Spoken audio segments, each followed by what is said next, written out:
오늘은 마태복음 19장 7절에서 12절을 보겠습니다. 교회의 이혼에 대하여 2부. 예수님은 십자가에 달리시기 위하여 예루살렘으로 올라가시기 시작하며 제자들에게 이혼에 대하여 가르쳐주고 있습니다. 예수님은 제자들이 사람이 어떤 이유가 있으면 그 아내를 버리는 것이 옳으니까 라고 묻자 하나님이 짝지어 주신 것을 사람이 나누지 못한다고 말씀하셨습니다. 모세가 신명기 21장 1절에서 말한 말씀을 바리새인들이 문자 그대로 보고 살아가고 있으면서 이 말씀을 가지고 묻고 있는 것인데, 예수님은 그 뜻이 아니라는 말씀으로 창세기 2장에서 아담이 선악과를 먹고 타락함으로 반드시 죽어야 하는 아담을 살리시기 위하여 아담의 갈빗대로 여자를 만들어 한 몸을 이루게 하신 것처럼, 이렇게 부부가 된 사람은 이혼하지 말아야 한다고 가르쳐 주시고 있는 것입니다. 곧 구원의 방법을 가르쳐 주시고 있는 것인데, 이 말씀은 여자의 후손으로 오실 메시아인 예수님이 십자가에서 죽으실 때에 창으로 찌른 옆구리에서 흘리신 피와 물로 여자를 만들어 부부가 된다는 말씀을 모형으로 하고 있습니다. 예수님이 대속제물로 죽으시고 부활 승천하심으로 남겨주신 복음의 말씀을 깨닫게 하셔서 예수님의 신부인 여자로 만들어 예수님과 여자가 곧 교회가 한 몸을 이루는 부부가 된다는 말씀이며 구원을 받게 된다는 것입니다. 이렇게 복음의 말씀을 깨달아 한 몸을 이룬 사람은 절대로 이혼하지 말라는 것으로 복음의 말씀을 곧 떠나지 말라는 것입니다. 오직 복음의 말씀으로만 거듭나게 되고 예수님의 신부가 된다는 것이며, 바리새인들처럼 다른 복음을 전하여 부부 관계를 갈라놓아서는 안 된다고 가르쳐 주고 있는 것입니다. 이 말씀을 알아듣지 못한 바리새인들은 본문 7절에 이렇게 말합니다. 마태복음 19장 7절 여짜오되 그러면 어찌하여 모세는 이혼 증서를 주어서 버리라 명하였나이까? 바리새인들이 인용하고 있는 신명기 24장 1절에 보면, 신명기 24장 1절 이혼과 재혼, 사람이 아내를 맞이하여 데려온 후에 그에게 수치되는 일이 있음을 발견하고 그를 기뻐하지 아니하면 이혼 증서를 써서 그의 손에 주고 그를 자기 집에서 내보낼 것이요. 문자 그대로 보면 여자에게 흠이 있으면 이혼하라는 말씀으로 보입니다. 그러나 이 말씀이 아님을 알 수 있습니다. 말씀의 문맥부터 살펴보겠습니다. 신명기 23장 1절에서 8절은 복음을 모르는 자는 여호와의 총회에 들어오지 못한다는 것으로 구원을 받지 못한다는 말씀인데, 고환이 상한 자나 음경이 잘린 자는 씨가 없거나 씨를 뿌리지 못하는 자를 말하는 것으로, 복음의 말씀을 가지고 있지 못해 복음의 씨앗을 뿌리지 못하는 자를 말하는 것으로, 이런 사람은 구원을 받지 못한다는 말씀이며, 사생제나 암몬 모압 사람도 여호와의 총회에 돌아오지 못한다는 것으로, 이들 역시 정상적인 부부 생활로 태어난 자들이 아닌 사생아들로 복음의 말씀으로 새롭게 태어난 피조물이 아니라 다른 복음으로 태어난 사생아들이므로 구원을 받지 못한다고 말씀하십니다. 또 9절에서 14절은 밤에 몽설하거나 배설물은 진영 밖에 덮어야 한다는 것으로, 밤에 몽설하는 것은 비몽사몽 간에 씨를 뿌리는 것으로 진리인지 비진리인지 분간하지 못하는 복음을 모르는 자가 씨를 뿌리는 것을 말하며, 배설물은 진영 밖에 나가 덮어야 한다는 것으로 더러운 율법의 행위로는 구원받지 못한다는 것으로, 율법은 진영 밖에 덮어야 하며 복음을 깨달아야 진영 안에 들어올 수 있다는 것입니다. 복음을 아는 자가 복음을 전해야 복음의 말씀을 알아야 진영 안에 거할 수 있다는 말씀으로 구원을 받을 수 있다는 뜻입니다. 그리고 15절에서 23절은 창기가 번 돈과 개 같은 자의 소득은 여호와께서 받지 않으신다는 것으로 이 말씀도 좋고 저 말씀도 좋다고 따르는 자가 창기이며 개 같은 자의 소득은 남창을 말하는 것으로 동일하게 창기를 말하는 것이네 이러는 사람이 드리는 예배는 받지 않으신다는 것입니다. 즉 다른 복음으로 예배를 드리는 자의 예배는 받지 않으신다는 것입니다. 오직 아담의 옆구리에서 취한 갈빗대로 예수님과 한 몸을 이룬 부부 관계가 된 것을 아는 사람이 드리는 예배만 받으신다는 뜻입니다. 또 여호와께 서원한 것은 갚아야 한다는 것으로 율법을 지킨다고 서원한 것은 반드시 갚아야 한다는 말씀으로 율법으로 죄인임을 깨닫고 예수님을 믿어야 한다는 말씀이며 자원 예물은 예수님께 입으로 언약한 대로 행하라는 것으로 복음의 말씀을 듣고 예수님을 믿기로 입으로 서원하였으면 자원하였으면 반드시 예수님을 믿어야 한다는 것입니다.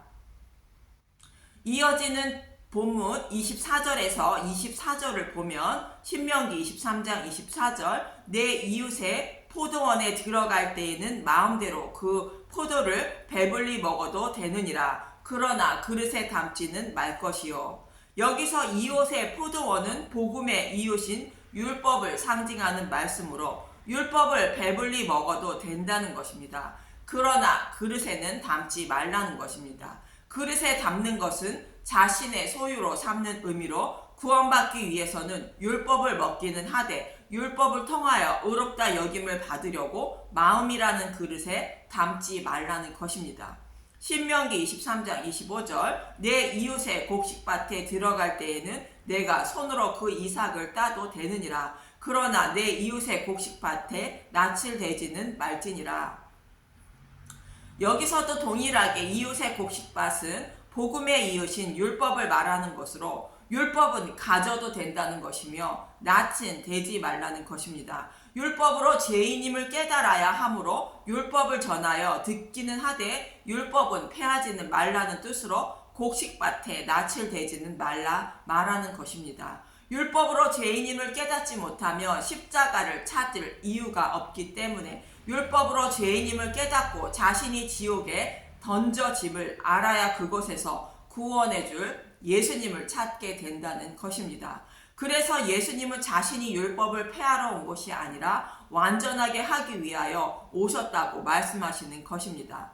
마태복음 5장 17절 예수와 율법 내가 율법이나 선지자를 폐하러 온 줄로 생각하지 말라. 폐하러 온 것이 아니요 완전하게 하려 함이라. 또 사도 바울은 율법도 거룩하다고 선하다고 로마서 7장 12절에 말하고 있는 것입니다. 로마서 7장 12절 보겠습니다. 이로 보건대 율법은 거룩하고 계명도 거룩하고 의로우며 선하도다. 사도 바울도 복음을 알기 전에는 자신이 죄인임을 알지 못하고 예수를 믿는 사람들을 핍박했지만 복음을 알고 보니 10번째 계명인 마음으로 범하는 죄인 탐심을 지키지 못했음을 알게 되고 죄인 중에 괴수라고 외친 것입니다. 그래서 사도 바울은 예수님을 만난 후에 예수님과 절대로 이혼하지 말아야 한다고 로마서 7장 1절부터 6절에서 신명기 24장 1절에서 4절의 말씀을 해석해 주고 있는 것입니다. 그럼 사도 바울이 율법은 거룩하고 계명도 거룩하고 의로우며 선하다고 말하는데 그 이유가 무엇인지 이어지는 말씀인 신명기 24장 1절에서 5절을 보겠습니다. 신명기 24장 1절 이혼과 재혼 사람이 아내를 맞이하여 데려온 후에 그에게 수치되는 일이 있음을 발견하고 그를 기뻐하지 아니하면 이혼 증서를 써서 그의 손에 주고 그를 자기 집에서 내보낼 것이요. 문자 그대로 보면 부부간의 이혼과 재혼에 대한 말씀 같은데 문맥의 흐름으로 볼 때에 율법으로 죄인임을 깨닫고 그리스도께 나아가야 구원을 받는다는 것으로 율법도 거룩하고 선하니 폐하지 말라는 문맥에 이어지는 말씀임을 알 수 있습니다. 이러한 문맥으로 해석을 하면 사람이 아내를 맞이하여 데려온다는 것은 아담과 하와의 타락으로 사탄의 노예가 된 하나님 백성에게 율법을 주어 율법의 아내로 살게 하셨는데, 율법과 살다가 수치되는 일이 발견된다는 것은 율법을 범하는 것을 말하는 것으로, 아내가 남편의 법을 지키지 못하면 같이 살지 못하는 것으로 이혼 증서를 써주어 내보내어 다른 사람의 아내가 되도록 해야 한다는 것입니다. 율법을 지키다가 율법을 지키지 못하면 율법과 같이 살 수 없는 것으로 이혼 증서를 써주어 율법을 지키지 못해도 같이 살아줄 남편에게 곧 예수님께 곧 복음을 알게 보내라는 것입니다. 신명기 24장 2절 그 여자는 그의 집에서 나가서 다른 사람의 아내가 되려니와. 여기서 다른 남자는 복음인 예수님을 말하는 것으로 자신의 벌거벗은 수치를 죄를 가려줄 예수님과 부부가 되어야 한다는 말씀입니다. 아담의 수치를 가려주시기 위하여 오신 돕는 배필과 부부가 되어야 한다는 말씀입니다. 그래야 벌거벗었으나 부끄럽지 않은 사람이 된다는 것입니다. 창세기 2장 25절 아담과 그의 아내 두 사람이 벌거벗었으나 부끄러워하지 아니하리라. 우리의 벌거벗은 모든 죄를 예수님이 덮어주심으로 죄가 하나도 없는 자가 된다는 말씀입니다. 그럼 사도 바울이 이 말씀을 인용하고 있는 로마서 7장 1절에서 6절을 보면, 로마서 7장 1절 혼인관계로 비유한 율법과 죄, 형제들아 내가 법 아는 자들에게 말하노니 너희는 그 법이 사람이 살 동안만 그를 주관하는 줄을 알지 못하느냐. 율법은 사람이 살 동안만 주관하고 죽으면 주관하지 못한다는 것으로, 복음으로 나아가면 주관하지 못한다는 말씀으로, 율법은 하나님의 심판대에서 우리의 생명을 주관하지 못한다는 것입니다. 로마서 7장 2절 남편이 있는 여인이 그 남편 생전에는 법으로 그에게 매인 바 되나 만일 그 남편이 죽으면 남편의 법에서 벗어나느니라. 율법이라는 남편과 결혼한 여자인 하나님 백성 관계를 말하는 것으로, 율법이라는 남편이 죽으면 율법에서 벗어나 자유롭게 된다는 것입니다. 우리의 첫 번째 신랑인 율법은 예수님이 십자가에서 도말하셨다고 사도 바울은 말합니다. 골로새서 2장 14절에서 15절을 보면, 골로새서 2장 14절 우리를 거스르고 불리하게 하는 법 주문으로 쓴 증서를 지우시고 제하여 버리사 십자가에 못 박으시고, 골로새서 2장 15절 통치자들과 권세들을 무력화하여 드러내어 구경거리로 삼으시고 십자가로 그들을 이기셨느니라. 예수님이 십자가에서 아내인 저와 여러분을 정죄만 하는 율법이라는 신랑을 십자가에서 죽이심으로 율법에서 벗어나 자유롭게 되었다는 것입니다. 로마서 7장 3절 그러므로 만일 그 남편 생전에 다른 남자에게 가면 음녀라. 그러나 만일 남편이 죽으면 그 법에서 자유롭게 되나니 다른 남자에게 갈지라도 음녀가 되지 아니하느니라.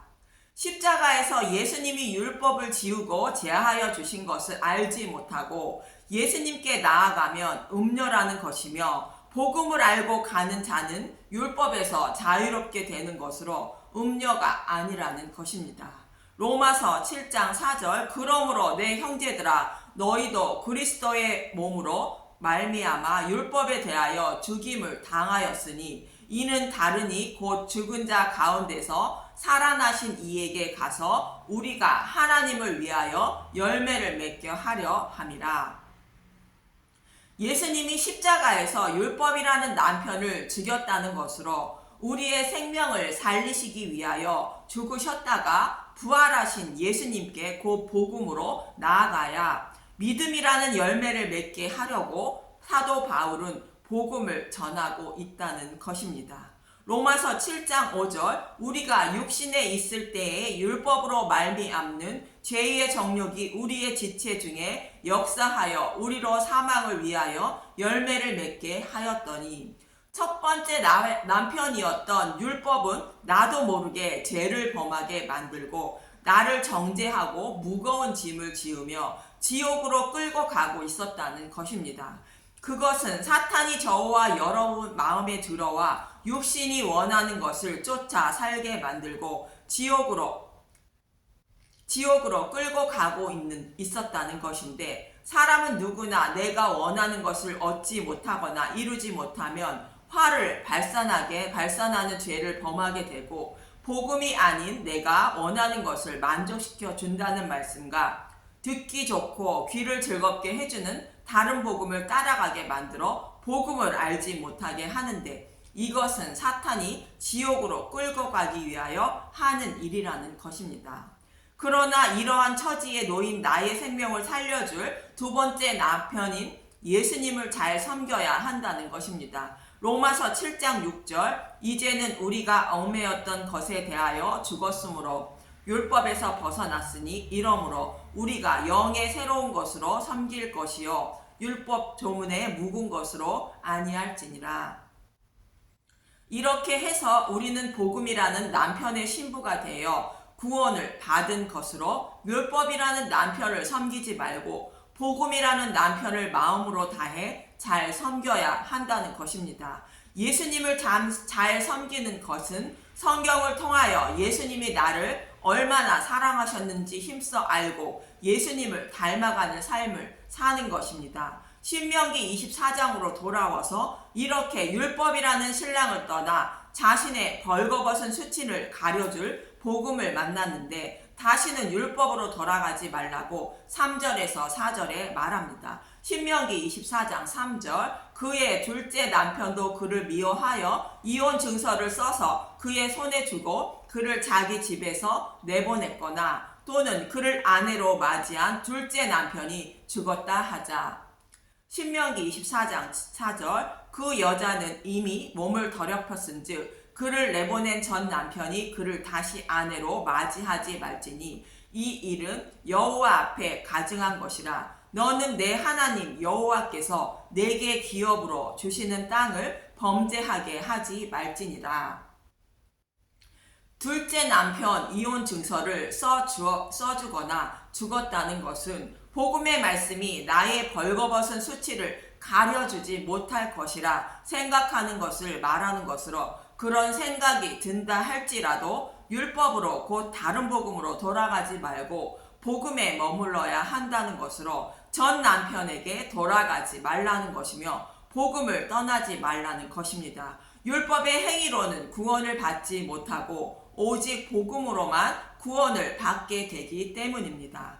그래서 예수님은 하나님이 짝 지어준 것을 사람이 나누지 못한다는 것으로 구원의 방법은 오직 복음의 말씀으로만 거듭나기 때문에 다른 복음을 따르거나 전하지 말라 말씀하시는 것입니다. 이렇게 이혼과 재혼에 대하여 설명하고 율법이라는 신랑을 떠나 예수님께 나아오면 어떻게 하라는 것인가? 신명기 24장 5절에서 6절을 보면, 신명기 24장 5절 기타 규정 사람이 새로이 아내를 맞이하였으면 그를 군대로 내보내지 말 것이요 아무 직무도 그에게 맡기지 말 것이며 그는 1년 동안 한가하게 집에 있으면서 그가 맞이한 아내를 즐겁게 할지니라. 새로이 아내를 맞이한 새 신랑에게는 어떤 의무도 지우지 말라는 것으로 군대에도 보내지 말고 아내를 즐겁게 해주어야 한다고 말합니다. 아내를 맞이한 것은 복음을 전하여 신랑인 예수님을 만나 교회에 처음 나온 사람을 말하는 것으로, 이 사람에게 복음을 깨달을 때까지 기쁜 소식인 복음만 전해주어야 한다는 뜻으로 그가 맞이한 아내를 즐겁게 할지니라 하는 것입니다. 예수님의 신부인 교회는 구원의 은혜를 알 때에 마음에 평안이 오고 즐거워하는 것입니다. 그럼 아내에게 복음을 전해줄 때에 무엇을 전해주어야 하는 것일까? 신명기 24장 6절 사람이 맷돌이나 그 윗짝을 전당 잡지 말지니 이는 그 생명을 전당 잡음이니라. 맷돌은 곡물을 빻거나 가루로 만들어 원하는 음식을 곧 생명의 양식을 만들어 먹을 수 있는 도구인데, 여기서 맷돌의 아래짝은 구약을 상징하고 윗짝은 신약을 상징하는 말씀으로 구약에서 약속하신 대로 오신 예수님이 십자가에서 죽으시고 부활하심으로 생명의 양식을 남겨주신 것을 먹어야 생명을 살릴 수 있다는 것입니다. 그런데 윗짝인 신약이 없으면 약속하신 메시아가 오지 못한 것으로 다른 복음인 것입니다. 그래서 신부에게 복음을 전해줄 때에 구약인 율법만 전하지 말고 구약에서 약속하신 대로 오신 예수님에 대하여 전해 주어야 믿음에 이르게 되고 생명을 살리게 된다는 말씀입니다. 이처럼 문맥으로 볼 때에 모세의 이혼 증서는 육적인 이혼이 아닌 것임을 알 수 있고, 흠이 없는 아내에게 모세가 이혼 증서를 써주어 내보내라는 것으로 율법으로 죄인임을 깨달으면 복음에게 곧 예수님께 보내주라는 뜻이었던 것입니다. 그래서 본문 8절에 예수님은 이렇게 말씀하시는 것입니다. 마태복음 19장 8절, 예수께서 이르시되 모세가 너희 마음의 완악함 때문에 아내 버림을 허락하였거니와 본래는 그렇지 아니하니라. 마태복음 19장 9절, 내가 너희에게 말하노니 누구든지 음행한 이유 외에 아내를 버리고 다른 데 장가드는 자는 간음함이니라. 당시의 율법 속에는 복음이 감추어져 있고 밝히 드러나지 않았기 때문에 육을 가진 사람은 들어도 알아듣지 못한다는 말씀으로 모세가 이혼 증서를 써주라 말했다는 것입니다. 그래서 신명기에서 말한 것처럼 두 번째 남편이 미워하여 이혼 증서를 써주거나 남편이 죽었더라도 첫 번째 남편인 율법으로 돌아가지 말라는 말씀처럼 다른데 장가들면 간음한다는 것으로 말하는 것입니다. 복음을 떠나면 생명을 살릴 수 없다는 말씀입니다. 그러자 제자들이 묻습니다. 마태복음 19장 10절, 제자들이 이르되 만일 사람이 아내에게 이같이 할진대 장가들지 않는 것이 좋겠나이다. 마태복음 19장 11절, 예수께서 이르시되 사람마다 이 말을 받지 못하고 오직 타고난 자라야 할지니라. 타고난 자는 하나님께 택함을 받은 자를 말하는 것으로 택한 자에게 성령님이 오셔서 눈과 귀를 열어주심으로 복음의 말씀을 듣거나 볼 때 깨달을 수 있다는 것입니다. 즉 마음의 할례를 받은 사람만 깨닫게 된다는 말씀입니다. 이런 사람이 고자라는 말씀인데 본문 12절을 보겠습니다. 마태복음 19장 12절, 어머니의 태로부터 된 고자도 있고 사람이 만든 고자도 있고 천국을 위하여 스스로 된 고자도 있도다. 이 말을 받을 만한 자는 받을지어다. 고자는 결혼하지 못하는 자이므로 이혼 증서를 써주지 않아도 되고 결혼하지 못하기 때문에 간음을 하지 않은 자가 되는 것인데, 이런 사람이 타고난 자인 하나님 백성으로 이런 사람으로 다른 신을 따라가지 못함을 말합니다. 복음을 깨달은 사람은 다른 복음을 따르지 않는다는 뜻입니다. 여기서 어머니의 태로부터 된 고자는 처음부터 복음 안에 들어온 사람도 있다는 말씀이며, 사람이 만든 고자는 다른 복음을 따르다가 복음의 말씀을 듣고 복음 안에 들어온 사람도 있다는 것이며, 천국을 위하여 스스로 된 고자도 있다는 것은 자신의 백성을 구원하시기 위하여 오신 예수님을 말합니다. 이렇게 예수님은 제자들에게 이혼에 대하여 가르쳐 주시고 있는 것으로 구원은 오직 하나님이 짝주어 주신 방법인 복음의 말씀으로만 거듭나게 되고, 구원을 받음으로 복음의 말씀을 버리지 말고 오직 복음의 말씀은 전해야 한다는 말씀입니다. 혹 사람의 결혼과 이혼에 관한 하나님의 말씀으로 알고 싶다면 고린도전서 7장에서 잘 설명해 주고 있으니 그것을 참고하시기 바랍니다. 이렇게 본문의 말씀은 예수님의 피로 값을 주고 산 신부인 교회는 신랑인 예수님을 떠나지 않아야 한다고 예수님은 가르쳐 주시고 있는 것입니다. 오직 복음의 말씀으로만 거듭나 구원을 받음을 잊지 마시고 십자가 복음만 알기에 힘쓰고 의지하며 살아가는 저와 여러분이 되시길 간절히 기도합니다. 감사합니다.